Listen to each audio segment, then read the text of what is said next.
আজকের ভৌতিক ছায়া চ্যানেলের পক্ষ থেকে রয়েছে বর্তমান সমাজের প্রেমিক প্রেমিকাদের কিছু প্রতিচ্ছবি। গল্পটির নাম দায়িত্ব। গল্পটি সরজিৎ ঘোষের লেখা। গল্প পাঠে আমি অঞ্জলি।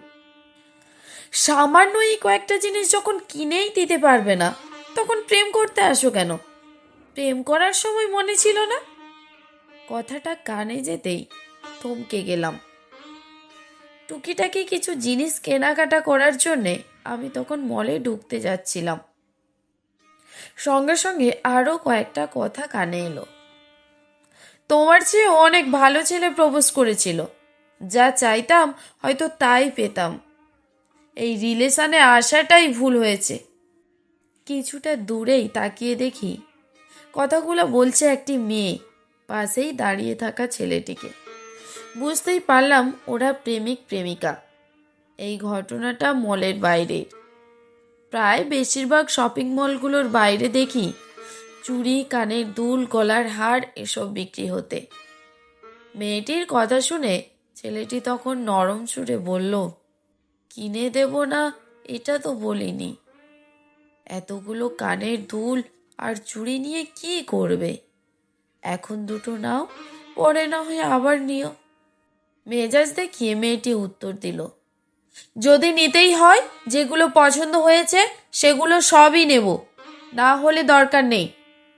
ছেলেটি পকেট থেকে মানিব্যাগটা বের করে বারবার মেয়েটির মুখের দিকে তাকাচ্ছে আর মানিব্যাগটা দেখছে। তারপর কি ঘটলো আমি আর দেখার প্রয়োজন মনে না করেই শপিং মলে ঢুকে গেলাম। মলের ভেতর ঢুকে আমি টি শার্ট দেখছি। আমার ঠিক পাশেই একটি মেয়ে, বয়স 23-24। সেও দেখলাম টি শার্টগুলো নেড়ে চেড়ে দেখছে। ওর মধ্যে একটা ব্ল্যাক টি শার্ট হাতে নিয়ে ভালো করে দেখে দূরে দাঁড়িয়ে থাকা ছেলেটিকে ডাক দিল, রঞ্জন, এদিকে আয়। রঞ্জনের হাতে তখন একটা জিন্স। রঞ্জন এগিয়ে এসে বলল, তুই ছেলেদের টি শার্ট নিয়ে কি করবি? মেয়েটি হেসে বলল, এটা কেমন লাগছে? ভালো, কিন্তু টি শার্ট কি হবে? সে যাই হোক, দেখ তো তোর এই জিন্সটা পছন্দ হলো কিনা। আগে তুই বল, এই ব্ল্যাক টি শার্টটা তোর পছন্দ কিনা? পাগল নাকি? বার্থডেটা কার, তোর না আমার? মেয়েটি হেসে বলল, আমার। গিফটটা কে দেবে? যার বার্থডে সে আবার গিফট দেয় নাকি? মেয়েটি হেসে বলল, সব সময় কি একই নিয়ম হবে নাকি? আমার বার্থডে বলেই তোকে আমি এটা দেব।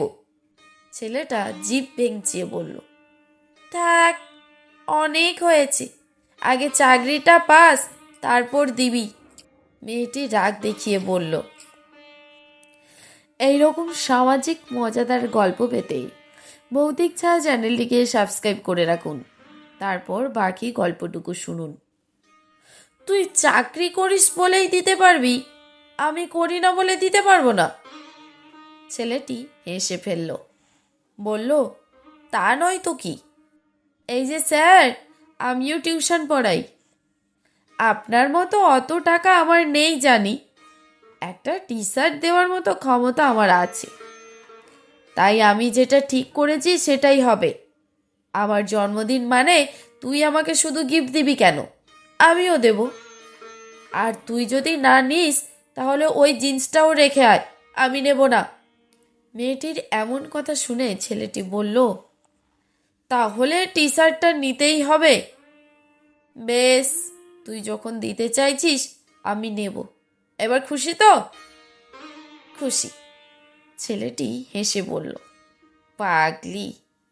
তারপর দুজনে ক্যাশ কাউন্টারের দিকে এগিয়ে গেল।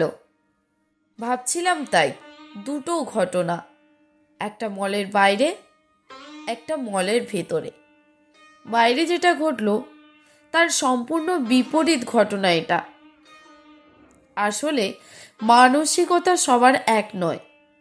দুটি মেয়ে, দুজনের মানসিকতা ভিন্ন ভিন্ন। সবাই নিতে ভালোবাসে না। কেউ তার সামান্য আয়েই অপর দিকের মানুষটাকে খুশি রাখতে চায়। আবার সবাই পকেট দেখে। স্ট্যাটাস দেখে, প্রেমে পড়ে না। কেউ কেউ ভালোবাসার জন্যই ভালোবাসে।